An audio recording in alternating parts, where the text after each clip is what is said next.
Is that a ukulele? Yeah, I decided I have a lot of free time, so I'm gonna try to learn a musical instrument.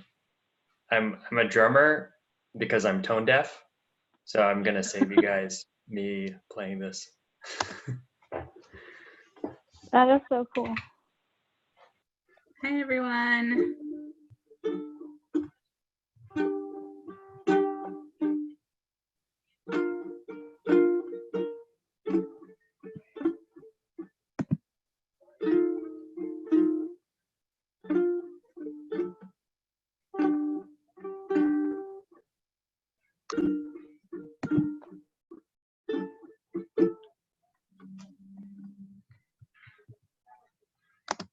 That was lovely.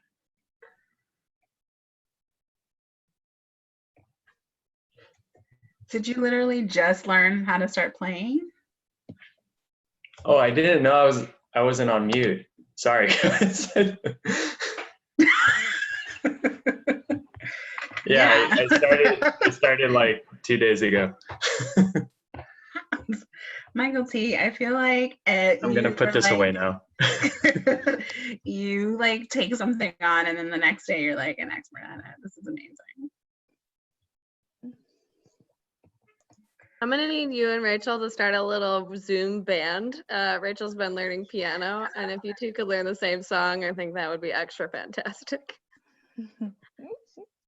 That would be awesome.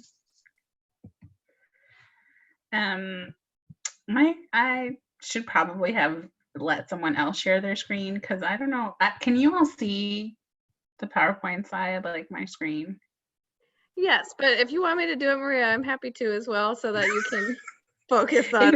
It was just black. I just had a black screen for the last, like when everybody was joining. So I was like, I have no idea what's happening right now. It does say at the top parts of the slide didn't load. So yeah, if you want me to do it, I can. Okay, I'm gonna stop share and would love for you to do that, Rachel. Sure. For those of you that do not know, my computer is needing of some help and some love. So this is exciting to see all of you here. It's so great. Thank you for joining. We're really excited to just connect with you today and to hear from you all a bit about what what's been going on. So I thought we could start with one, just some acknowledgement that it's a difficult and interesting time we find ourselves in. And through that, there are things that we can do to like feel connected with one another and to get through it. And so thank you to Rachel Bennett for sharing some ideas on what our Do Now could be. I linked, if you look on it, the Let's Draw is a link that just talks a little bit about how art is helpful when we're going through hard times. And so we thought that we can start off by like drawing. And so I encourage everyone to grab a sheet of paper. It could be a scrap piece of paper. It could just be anything. It could be as large as you want it to be or as tiny as you want it to be. But and we're going to draw a family tree of love and courage. And so the idea here is to draw a tree that has roots, a trunk, and like branches and leaves. And you can sort of determine what that tree would look like for you. And then at the roots, we'd love for you to think about people or things that represent love in your life. And these are the things that anchor you. And then for your branches and leaves, think about people or things that contribute to your courage. And so noting that courage is often rooted in love, wanted to have like a representation of that. So let's take a few minutes to do that independently and then maybe have some folks share if they want.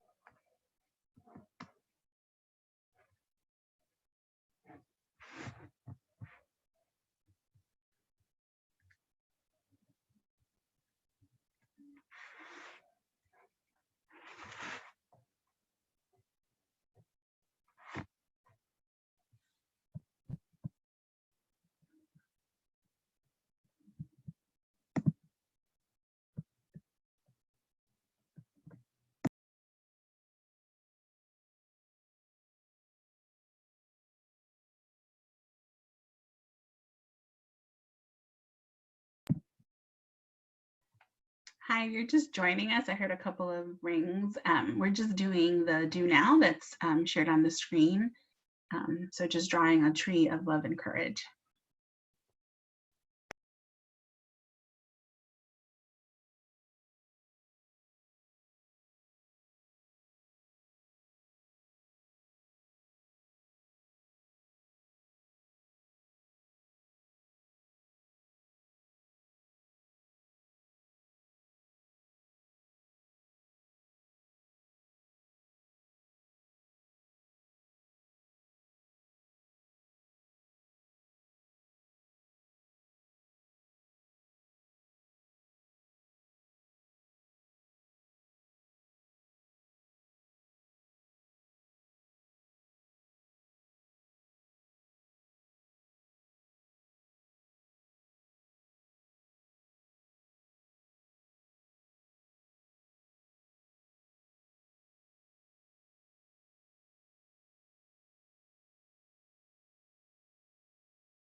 Let's take 1 or 2 more minutes, and then if anybody wants to share, please feel free to maybe hold up your tree to the screen or share your screen in some way or camera in some way if you want.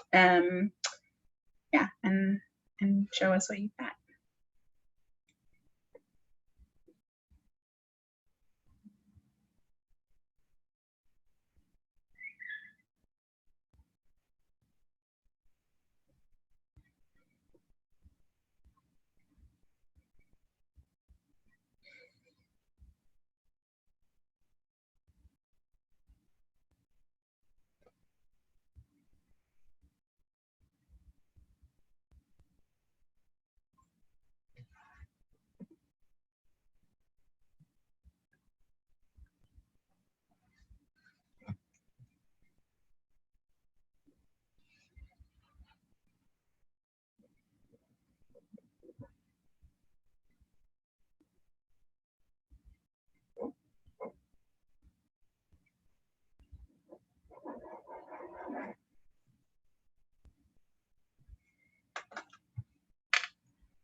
Anybody want to share?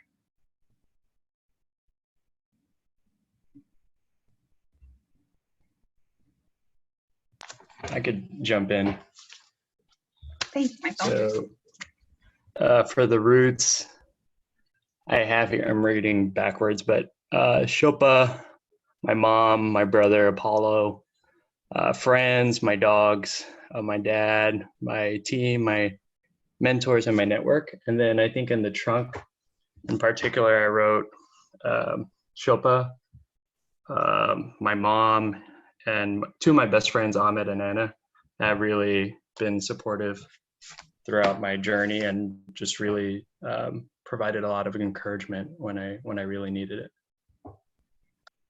Thanks, Michael.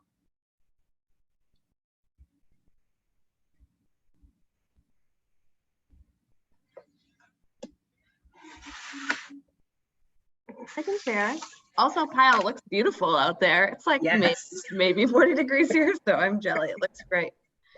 I drew a weeping willow because I needed a lot of branches. So that was my approach. Also much easier to draw than regular branches. But on the bottom, I also drew this little friendly squirrel. I hope you can see him. That's so cute.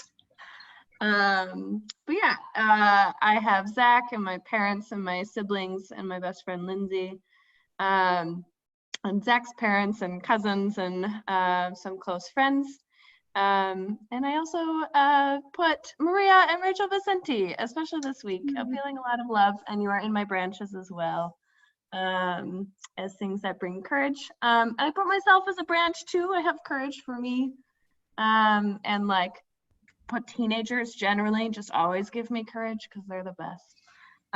Elizabeth, she's one of the fellows I've been closest to over my time at One Goal. She goes to North Park University, which is right near where we live. And just, yeah, she stands in the face of anything and like seeks support and help to make a decision, but just owns her life so passionately. And so she gives me courage too.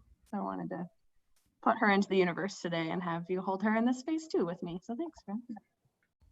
Thanks, Rachel.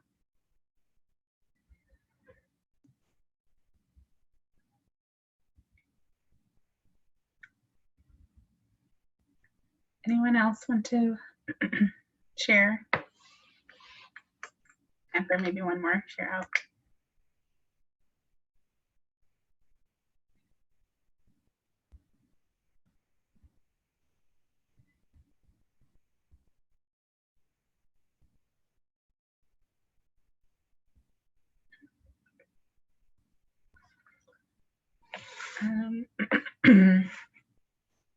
Any takers? I can share mine, but I'd love to hear from other folks.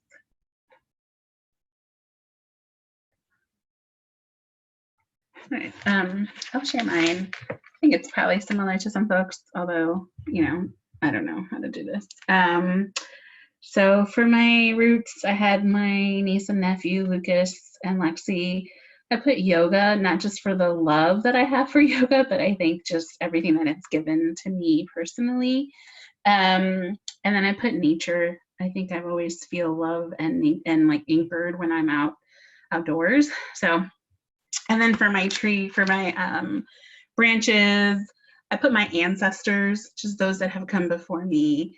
Every time I think there's like a incredible lineage that exists that have just made our life way easier and also can continue to like give me courage to continue to fight. I put my plants because I'm a sort of new plant mommy and just like the ups and downs and how resilient they are, even when like I don't care for them as much as I should and they're still, alive, and then I just give them some love and they just like spring back, and it's just awesome, and they totally give me courage. I put my friends, and then I put injustice because I think that fuels a lot of my courage when I see things happening, and that I think combined with my ancestors just give me fuel to be courageous.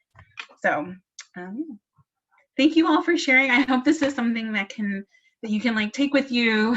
I think given everything that's happening in the world and that we're all facing, something to ground us on like the love that we have in our lives and the things that we do have, and focusing on that and what gives us courage will be important, not just today, but in the, I think, probably weeks and months to come. So just wanted to start us there. Rachel, will you share the screen again? Thank you.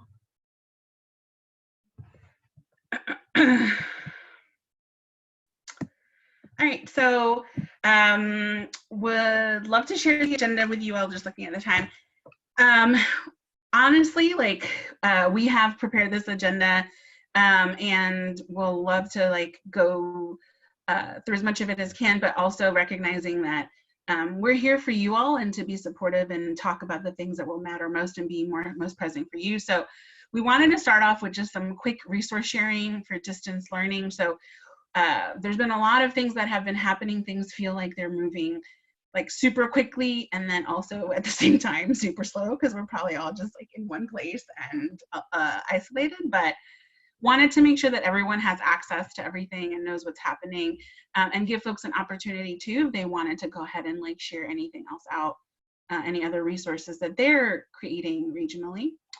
We thought that we would spend some time too just thinking about how hearing from you all, like how we can start thinking about support for our PDs and fellows, particularly through an equity-based lens. And so there's a lot that's happening all over, and thinking about how do we best support our PDs and fellows differently? How can we be innovative around our work? And then last but not least, wanted to sort of share just how we're shifting some of our work, some of our initial thoughts here. So you'll see this will come out in Chowder, I think, as well on Monday. It's been shared with our program team leads already. And so wanted to use this as an opportunity as well to just keep you all in the loop. We're sharing out the same information across different groups of folks. So that's how we'll spend our time. Happy to like go at the pace that the group sets. So please feel free to be vocal and sort of share whether or not you want to stay on one topic or whether there's something else that you would like to talk about. Cool. So our objectives here, wanted to make sure that we're gaining clarity on like what resources exist and how NPT is currently thinking about shifting our priorities. As you all probably are experiencing as well, like just lots of things happening and going on. And so lots of shifts and things that we're considering and thinking about. And so just, this is our, going to be our latest thinking, but come to us next week or in a week from there, and that might be different. And so just wanted to share with you all, and then give you an opportunity to like collaborate with each other, hear from each other, because there's lots of stuff that's happening on the ground, and you all should be sharing your best practices or like what you're learning and what you're seeing and how that might help each other out. So let's start with some resource sharing. So these are a number of documents that that we've put together that hopefully will help support you in supporting of PDs and fellows. And so we'll give a quick like view. Yeah, thank you for doing that. A quick like intro to each of the docs, but then they're here for you all. And if you have any questions, feel free to chime in. So the first one is just a high level overview of Google Classroom. And so the idea here is that we're recommending as much as possible and as much as it aligns with district guidelines and protocols and whatnot for PDs to use Google Classroom. And so there's a couple of resources here for PDs to use in terms of getting started on Google if they haven't done that. And then an approach to like how to take a lesson plan from our curriculum and turn it into a Google Classroom like experience. I also have a section in there that talks about being trauma informed. So it's something that we want to make sure our PDs are thinking about, even though it's, distance learning or e-learning or whatever, self-directed learning, whatever like your district is considering or doing. It's still important to recognize that this is that things are not okay, and that for many of our students, either this experience itself is trauma and or it's triggering previous trauma. And so making sure that we're informed and supporting PDs and thinking about how they can support fellows through Google Classroom or through a remote setting in that. And then at the end, I have some, like if they're having to create mini lessons or videos, some resources there for hosting live classes as well. And in the end, some additional resources that they can tap into as they're like thinking about creating a distance learning experience. I think that these resources could also be used at the regional level. Like if you all are creating something directly for fellows, you can also take advantage of those resources there. And I'll pass it over to Rachel. Actually, to Christina. Oh, Christina. Yeah, Christina. Hey y'all, so this one, the e-learning resources, this is curated. These are external resources that are about tips to actually get access to wireless internet, tips for folks that are not used to learning remotely, of just like, here's some tips of how to think about engaging and studying and organizing your life. And some information about devices, knowing that this varies a lot by region and community and school, whether they're actually devices, computers that folks can borrow or not. And then a couple of test prep resources as well. But this is less about the content and more about tips to actually navigate and make the switch to learning remotely.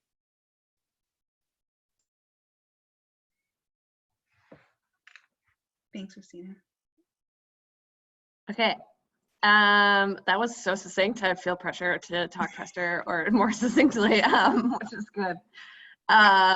So this one, you're probably not doing virtual trainings just yet, but we wanted to put this together for you for whenever that might be. So to supplement the e-learning stuff, this is more staff facing. How might you do live or recorded trainings? But then there's also some best practices for PDs who might want to do virtual supports with fellows too. So there's some Zoom basics in here, some common tips and tricks. All you ever want to know about how to make your own breakout rooms is in here. And there's a cool thing called Whiteboard where you can all draw on it. If you were in our summer supports training this morning, you saw us try it out. It's really fun. Everyone can draw on the same whiteboard together using Zoom, which is pretty cool. Maybe we can end our day today with that. And then, yeah, there's some tips for live trainings, just some best practices for keeping folks engaged and making it smooth. We did the same thing for recorded trainings in case you want to do it asynchronously. Zach is a pro at this. Please take credit, Zach. Don't shy away from it. So definitely encourage you to check out some of his resources, or Anita as well. She's doing really great stuff there. And then just some best practices and resources for PDs as well. Since Zoom is free, they can use it too.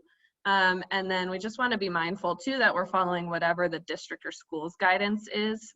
We shouldn't be like recommending things outside or beyond that at this time. So just wanted to share those. And then the newest baby in the family of resources is this cross-regional resources for fellows.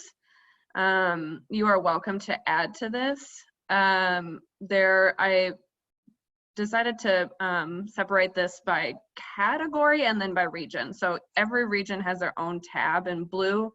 I didn't add very many things in there. You all are the experts there, but you are definitely welcome to add things specific to your region. I know Chicago put a few things in here from theirs, but yeah, you're welcome to add to it. And then for fellows across the country, made specific support tabs for fellows who are parents, for undocumented students, for current and aspiring college students. So we have a central place to keep track of what colleges are doing and what's different about that, and a wellness tab as well. So yeah, you are welcome to add things to this and to share it with your fellows and PDs across your regions.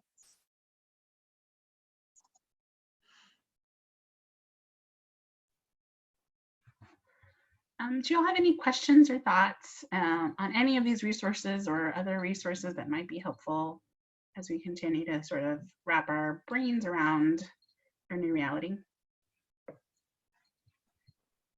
Or any resources that y'all have created that you'd like to share? That'd be awesome too.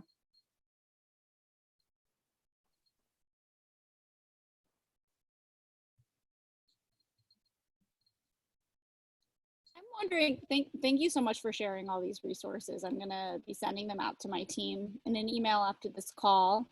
I'm wondering what we think the best process is for sharing cross regions so it's not overwhelming. So like I have a bunch of New York stuff and I've offered to add people to the classroom, and I might have forgotten to add a few people, but we post everything on our Google Classroom, which is how we talk to PDs.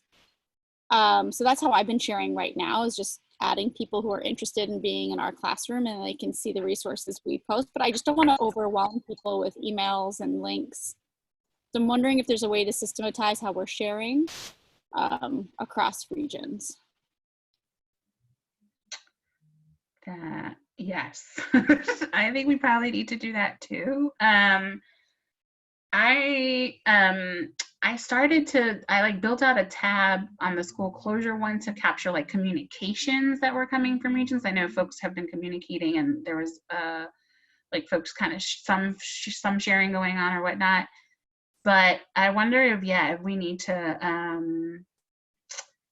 to figure out, the new intranet might be a way. Like, I don't know, Kylie, are you still on here somewhere? I don't know if I can see you. But I don't know if like we can create like a channel or that. What's the difference between that and a hashtag? Like, I'm not quite sure, but I do think that there is a way for us to do that. The other thing, Maria made a folder in the National Curriculum Share Drive for COVID-19 resources. So if you have stuff that you want us to put in there, we can do that as well. But yeah, the internet thread has been a good place.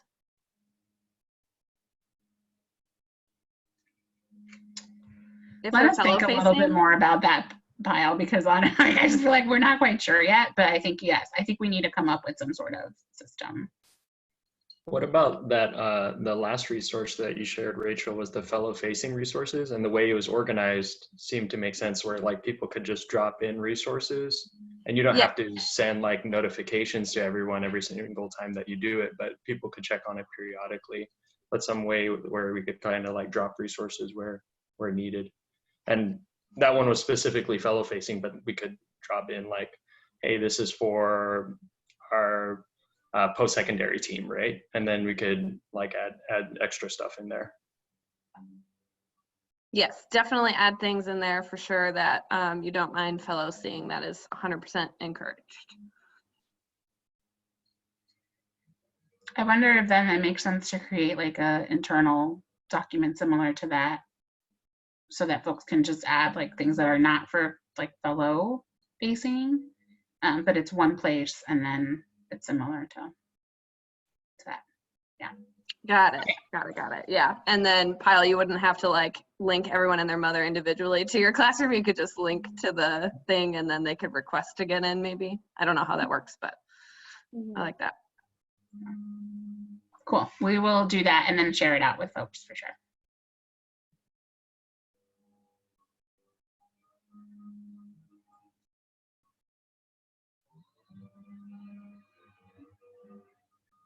Any other questions or thoughts here for resources?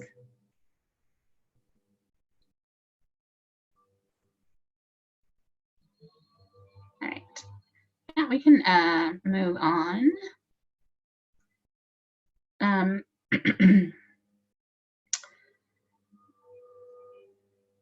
So one of the like conversations that I think we or I have engaged in at like different points in time, and sorry if y'all can hear this, but apparently they're doing something outside my apartment now. With different folks at different times is this idea of like, what does it mean to like provide our students with like equitable opportunities for whatever's happening now, whether that's e-learning or no e-learning, or enrichment activities or no enrichment activities, like whatever is happening at your district, and what does that look like? And then how do we plug into that? What does that mean for us in terms of our support for both our PDs and our fellows? And so just wanted to like open up the floor to see like what folks have been thinking about, or what discussions y'all have been having on your teams, just so that we're all like talking about it and bringing it up to the surface. I know it is something that is important, and that we will need to consider as we like, whether or not like schools reopen or not, or like whatever happens, like we'll need to consider like, what does this look like for all our fellows and how do we reach them?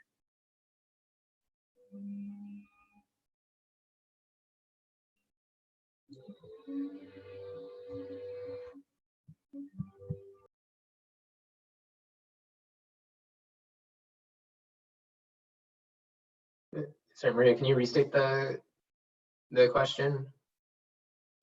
Yes. So just, I think the idea here is just to talk about like, either anything your districts are doing or you all have been thinking about as it pertains to supporting our PDs and fellows in a different way and more equitably. So thinking about, for example, even our solutions with like Google Classrooms, like do all our students have access to that? And what will that look like if they don't? How are we supporting those that don't? So yeah, just basically wanted to engage with folks to see like, what have y'all been thinking around this? Because I think the more we're tuned into what different folks are thinking about or considering, then we can like support one another in those efforts. Does that help, Zach?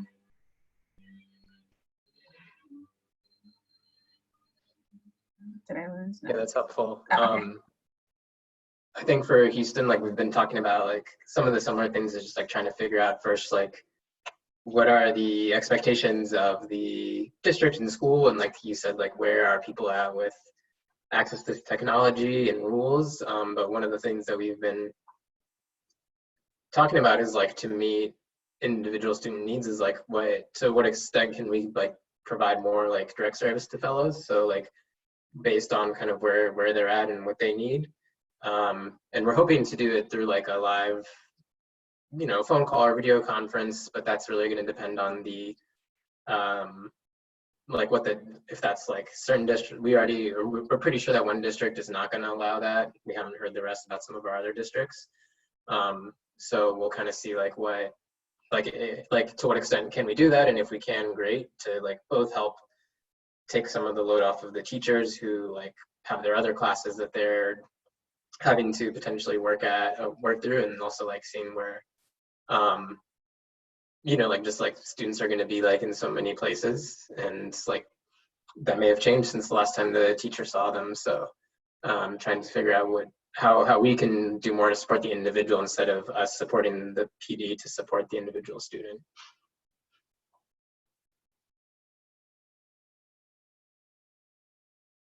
I would also add, in Houston, we're also considering, especially because we have PDs that have multiple preps. So one of my PDs has 4 preps and has to figure out a dual credit class. So trying to rethink like, what does curriculum look like? How could we use some of the activities that are within our curriculum versus having the PD provide some sort of instruction. So we've also been talking about shifting our focus to more of like the technical pieces around the application process and some of those steps that students have to take toward enrollment from curriculum. So we're grappling with that, and want to call out like these discussions have been very hard because we're realizing that like we're having to deprioritize some things that we really feel are important and are crucial. So it's not something that's been an easy conversation to have by any means.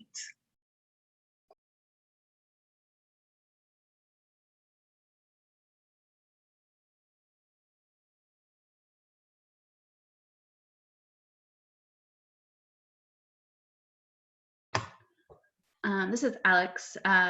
In Chicago, I would say, like, I think the first thing we're doing is a lot aligned with like what Rohini and Zach were just talking about, of just kind of like listening and learning and figuring out what is happening at the school level. I think the thing that we've learned so far from listening and learning is that it's very decentralized. Every school is doing something completely different. There isn't really district level guidance in CPS.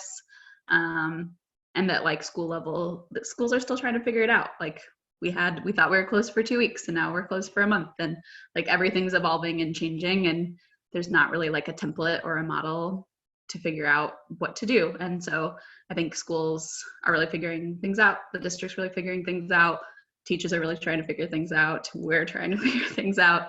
But I think we definitely have a lot of gaps in student access to computers, to reliable internet, to space, to work, to like different contexts that students are existing in, of taking care of siblings, taking care of family members. Some of our students are like working in sectors like the going to work in grocery stores or restaurants, still doing delivery. So there's just like a lot of different context and realities.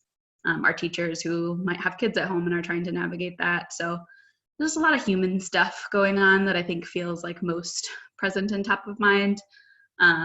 And some schools are trying to still like do remote learning, virtual learning, even though not all students have technology, and not always just for enrichment, but like this is graded and you're expected to do it. So trying to figure out, you know, what is needed, what can we create to support PDs who are, to Zach's point, like doing this not just for one goal, but other classes. What can that look like?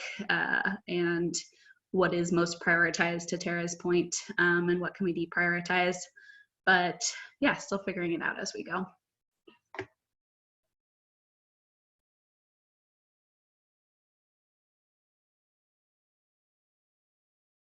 So I would echo a lot of what's been said. This is Rohini, by the way.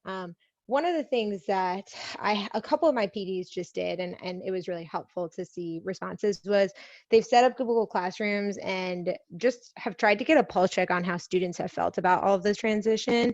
And so it was really helpful to see like them post the discussion and then what kids' responses were.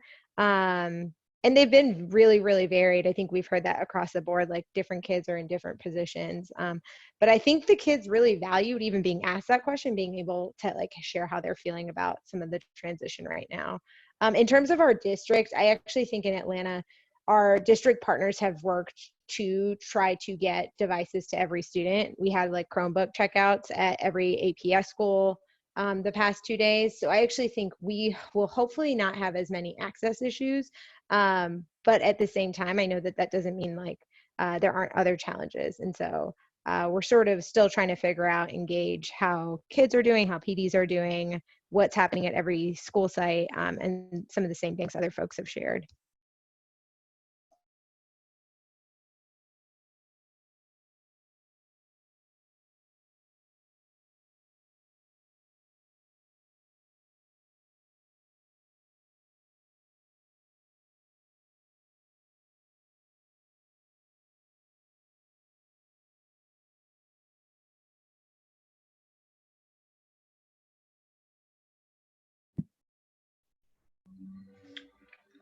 I don't know if anyone from Massachusetts is on, but I was just on the line with Adam, and I think Ainsley's shared this as well. They've done some initial connection too. I don't know if anyone wants to talk, if anyone's from Massachusetts on the line or not. But all right. The one thing I was going to add that I know that they've done is done like a similar, just like connection with their PDs. It sounds like it was like a, I don't know if it was a Zoom or not, but just like the office hours type stuff to connect with PDs in the same vein of just like, hey, how you doing? Like, or, you know, how's it going? How are you dealing with this shift as well? And just like the human side of things. And so I do think that there's value in us supporting PDs in that way, and then helping them support fellows in that way, and that like not to launch right into program type things or curriculum type things. Like clearly that's important, and we want to get to that, but recognizing like where we're at, I think will be really important, and will, I think in the end, get us further, because we're building and solidifying relationships through that, and so it's important to do that.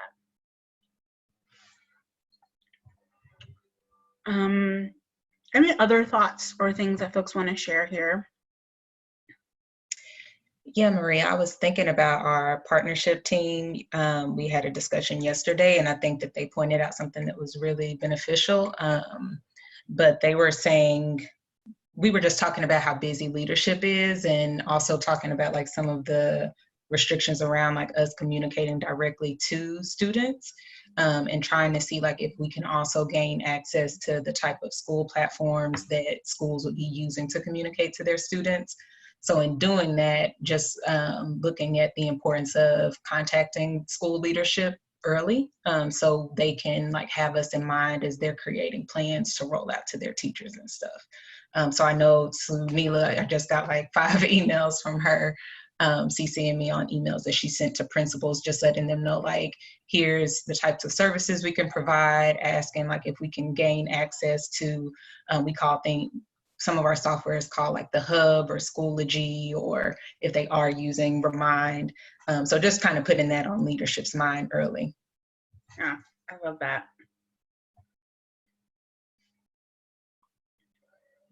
And I do think there's like, it varies like by campus, by district, and all of that. And the more we can sort of share like, hey, these are the things we can help as well with, like, because leaders, school leaders, I'm sure, are dealing with so much right now. So on this slide, there's a link to a document that I believe everyone has access to, but it's really simple, and it just has like, oh, it's open up. If you go to, yeah, the secondary one, I think this needs to be updated a bit, or actually it was just updated a few days ago, but it has like when, like the closings and whatnot, and then just like updated on like what folks are planning. And I'm sure that you all are keeping track of this regionally. But we would love to also be privy to that, and that way we can start thinking like how we can support you all better. And so if you do know anything around like expectations of teachers, or yeah, just anything that you think would be helpful to place in here, I linked it in there so that you all can use that. And I think sometimes it can also help to see what other folks in other regions are having to deal with, because you all can connect and collaborate if you see like, oh look, they're using this platform, so are we, or whatever it might be. So I think this could be another document that we can rely on, but also a forum for us to connect with different folks across the org to support as we're learning more and more information. Any questions or thoughts on this?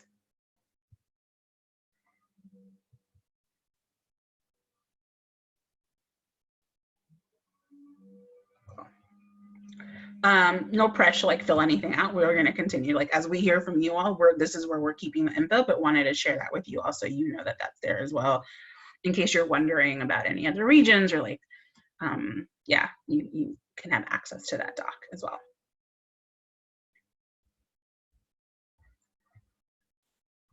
So the last thing we wanted to talk through was just how we're shifting our work. And so given everything that that's happening, we realize like we can't continue to just execute on what our initial plans were. And so as an NPT,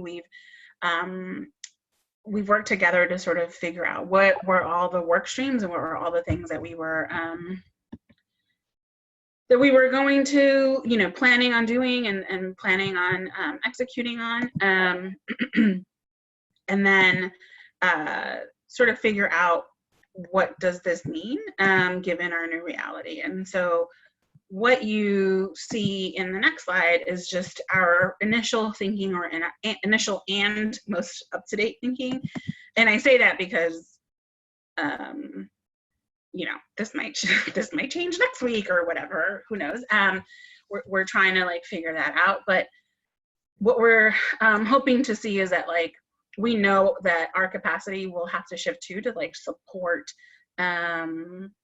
like what you all are facing and what you're needing. And so because of that, we want to make sure that we're prioritizing specific things that we know need to continue, deprioritizing others. And so here's a list of things. So things that will continue and that we're continuing to like reach out to you all about include the Y3 redesign, our curriculum evaluation committee, something around KPIs and benchmarks, which obviously knowing that there will be shifts in that, and then the CPO listening tour stuff. You'll see there that we're shifting some of the things we're doing within some existing structures. So like our learning labs, we had topics that no longer make sense, right? And so we're going to talk about things like distance learning or whatnot. And so anyways, wanted to share this here with you so that you all have a sense of like, hey, what's happening with things and how that might impact your work. So for example, if you we're a survey liaison and now you know that it's fully deprioritized, you might not, you might be able to like restructure your time or whatnot. And so, yeah, just wanted to share that with you all there, give you like a minute or two to like review. If you have any questions, feel free to ask us either now or later. But we're hoping to like remain responsive to your needs and to like just be partners as we like engage in like a world that looks very different than it did a few weeks ago. So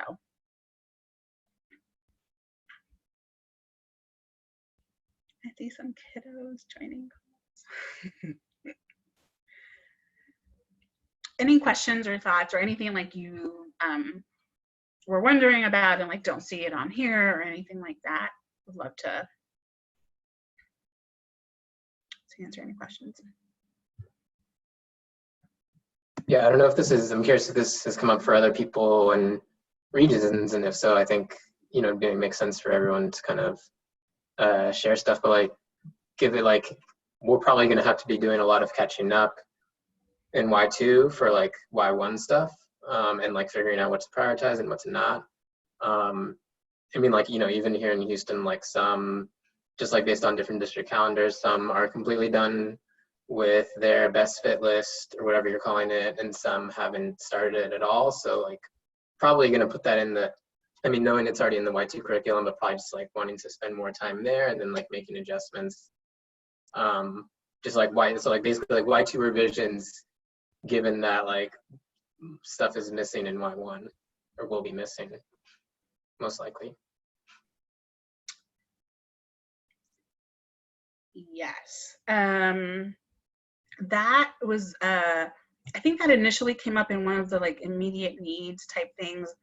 We've since then like paused to figure out like we need to learn more about what's happening, but I think in the coming weeks, we will start figuring out what that will look like. So more to come on that, but we've already started to like engage in thinking about that. I think regardless of what happens with any of our schools, we'll need to adjust our Y2 curriculum, especially when we think about equity and knowing that like there will be students just like all over the place and timeline, and so yeah, and we should be thinking about that. What that makes me realize, well, I guess I think that I took this list from a larger document, and in a larger document there's like a section about like immediate needs or something like that, and so I think it's captured in there, because I think there'll just be like new things that we weren't planning on doing that now we will need to do, and they'll live on our priorities for sure.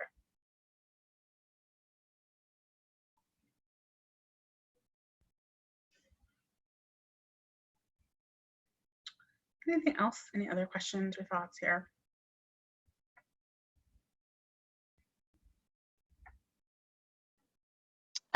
I just thought of this, and I should include this somewhere.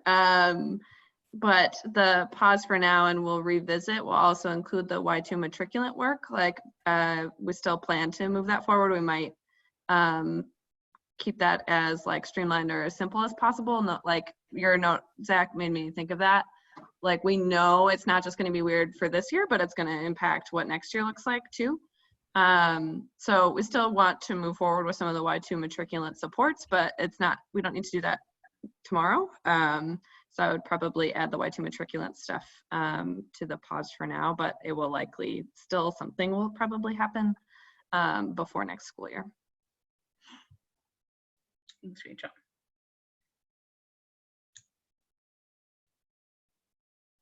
Cool.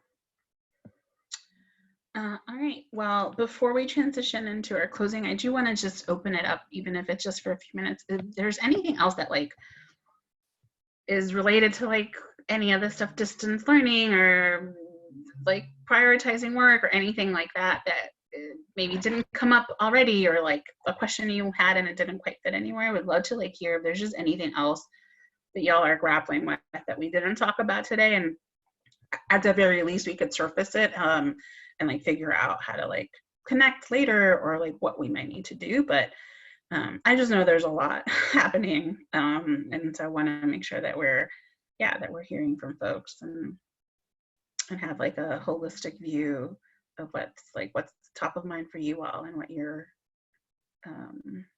having to like deal with. So.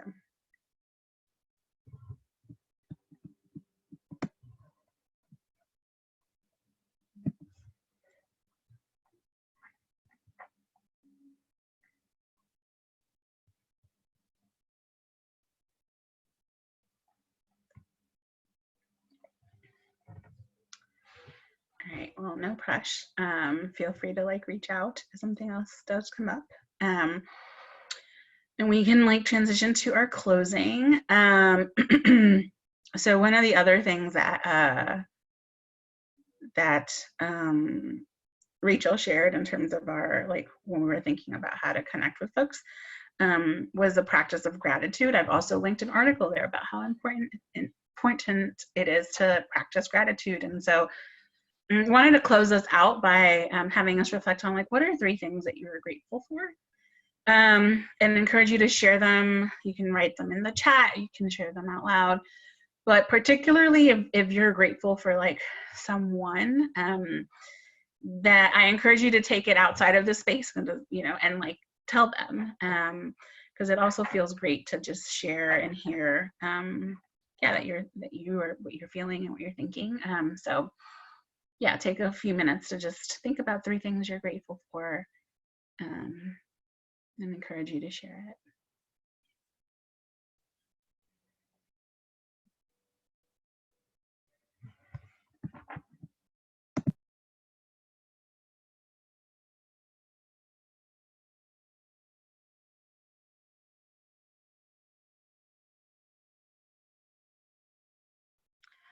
I'm going to share one out loud. I'm very grateful for Tara. I have had the pleasure of stepping into some Y2 spaces with Lydia out on maternity leave. She returns on Monday. Send her a love note. She would really appreciate that. But you show up with your heart and with care and thoughtfulness about like your plans and how to incorporate this. Like, you're such a learner and like a community learner. And I just really appreciate how you show up in spaces, both for yourself and for others, and with like enthusiasm and interest. Yeah, I just appreciate you. I'm like, I wish Tara was in every space. You're the best. So thank you, friend. I'm glad we got to spend some more time together over the past couple months. Thank you, friend. I miss you, co-pilot.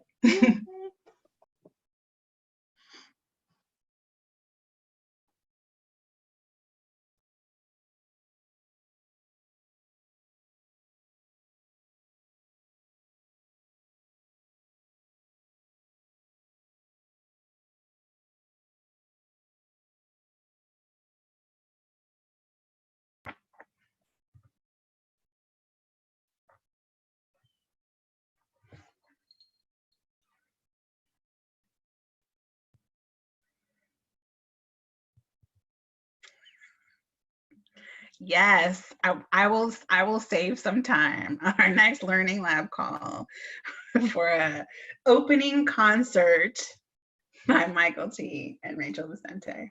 Y'all could come up with a name for your group too.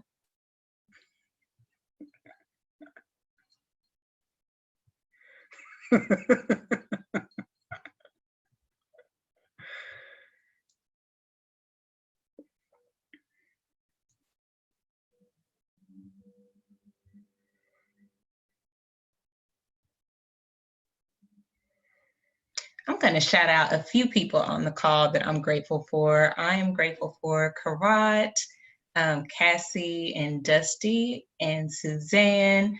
I've been doing just some learning, and I've gotten interest in different things, and they've just been really supportive and took the time to hear like what I was interested in, provided great feedback and insight into like directions that I needed to head in. So just so grateful for the time that you all made, just for building me up and pointing me in the right directions. I'm so grateful. And I was telling our leadership, I was like, I think I would have answered some questions on Culture Amp differently had I connected with people in this way. So I really encourage like everybody on the call to just make some time and reach out to individuals within the team, because I think making those connections, or I know making those connections with all of you really like fed me and made me feel connected to the organization as a whole. So thank you so much.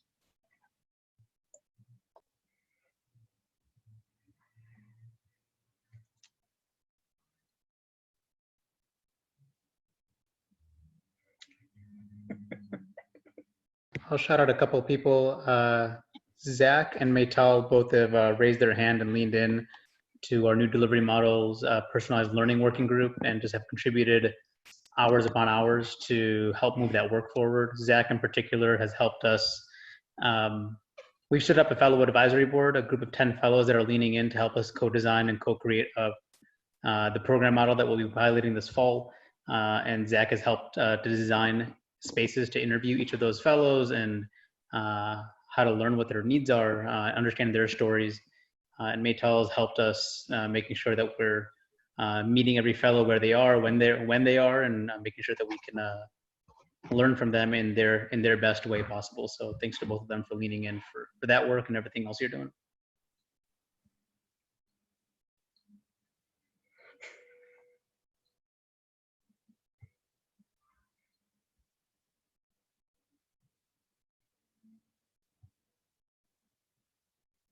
True story, Zach.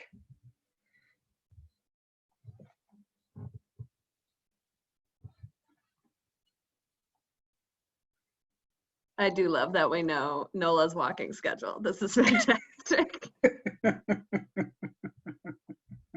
And everyone's like kids' nap schedules. All right, team. Well, thank you so much for joining us today. Please feel free to reach out if you have any other questions or concerns. We're here to support you all. Yeah, and we'll be sharing this video for, and like all the links and things that have been shared on here, I'm gonna put them together so y'all can have those as well. So thank you so much. Enjoy the rest of your afternoon and have a great weekend. Stay home and stay healthy. Bye, y'all. Bye, everyone. Bye. Take care.